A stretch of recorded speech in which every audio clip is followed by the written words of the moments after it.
So Michael, congratulations. Thank you very much. Your first time appearing at CoinAgenda, and you win one of the top 3 CoinAgenda awards. Yes. So great presentation, and an interesting space. I mean, you pointed out, I think people don't realize that private jet travel, which seems like just like a rich and famous type thing, is $17 billion a year.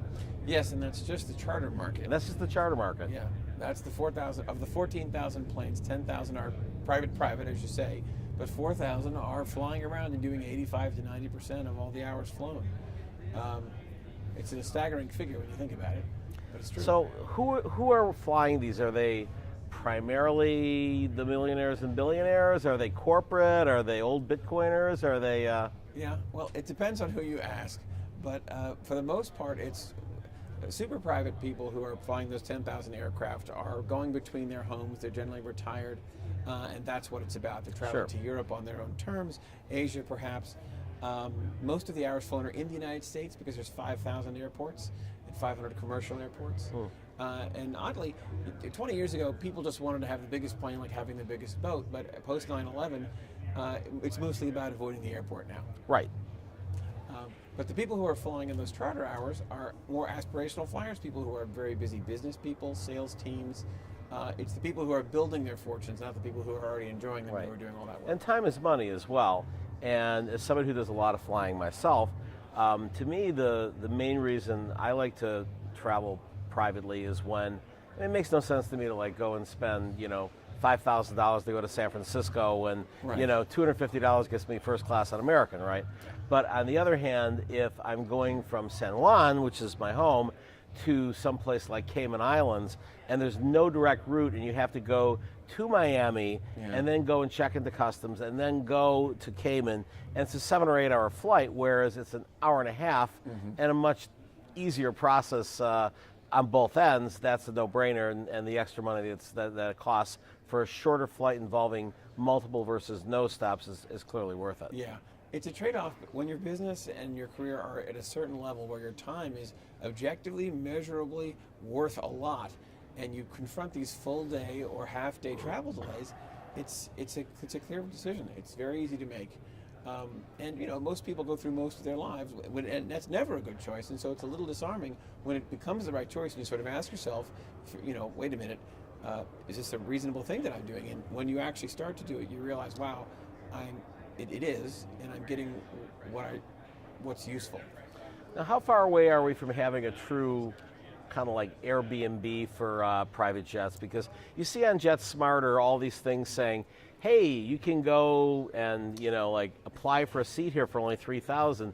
0 sold, have to sell at least 5, and they all remain empty.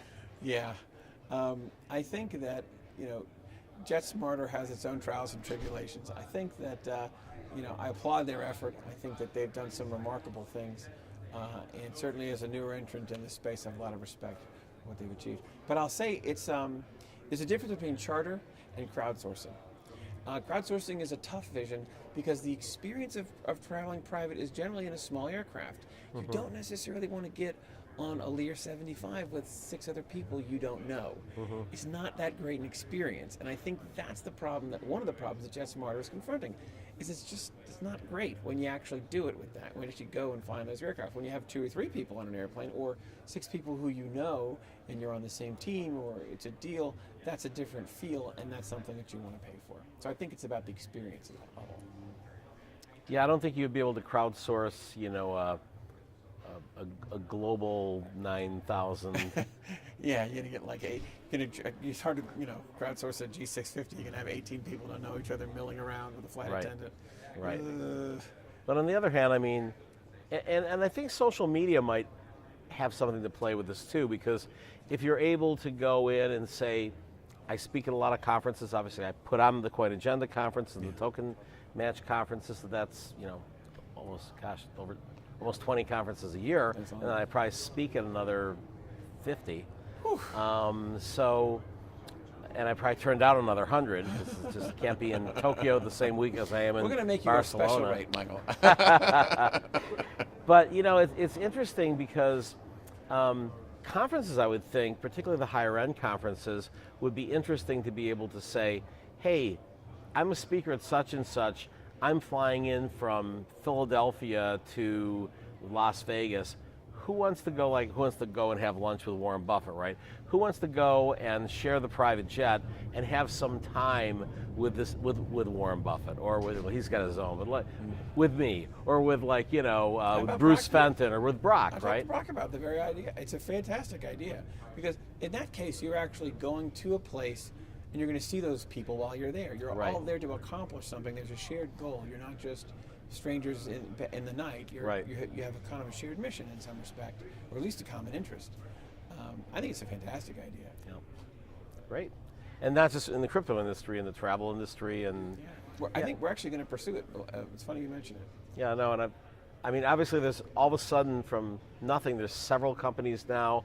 I mean, Ethereum, and should we tip our hat? Yep, and there's Volavia in the UK, and all slightly different models. But it just seems like there's a number of people recognizing that there's a there in this industry, and I think that there's room for a lot of innovation and for a lot of cross-token swaps and collaboration, where maybe some tokens are used to fill half the jet and the others the other one, and I'm sure they'll probably end up being like a consortium at some point to see what happens. Just like you have, eventually you ended up having, you started with airline miles, and then you end up having the Star Alliance, and then you have, I guess there's something over that too, right? I think so. Well, there's American Express points, but that's kind of no. I'm thinking about the one who puts all the things together. Oh, you can go on the web, and for 3 cents you can buy miles to sort of fill in the gaps. Yeah.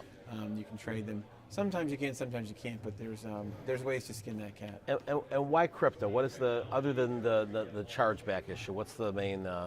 I think the main issue is that we can incentivize our members, because in our model, as I'm sure you recall, there's the booking platform and then there's block hour sales. Right. So our block hour customers can actually get more hours than they pay for, which is unique in the private travel industry. It's pretty good. They have to get them on pretty specific terms, but they can get them, and then they can go fly and have adventures on the 4,000 other jets that await them out there. And we need a blockchain to connect those two.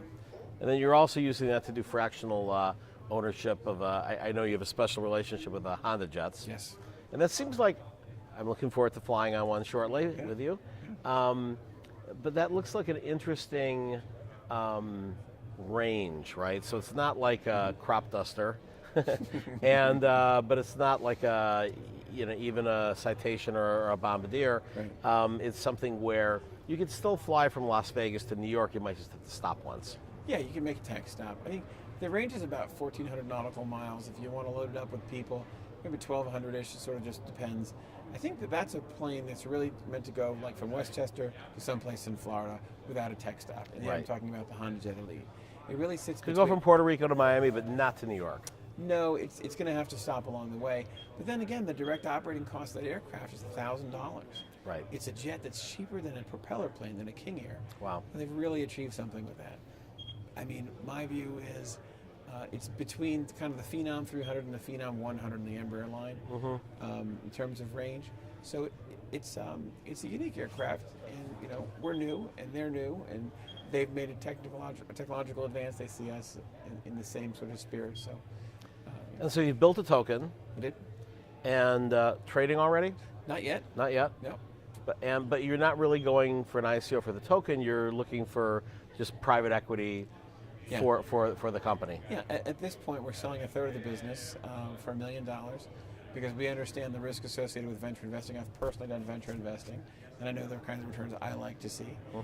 And we want to make a good deal for the investor, and then go from there. Go for a token offering. Great. Yeah. Michael, congratulations. Thanks so much. It's been a pleasure. Okay.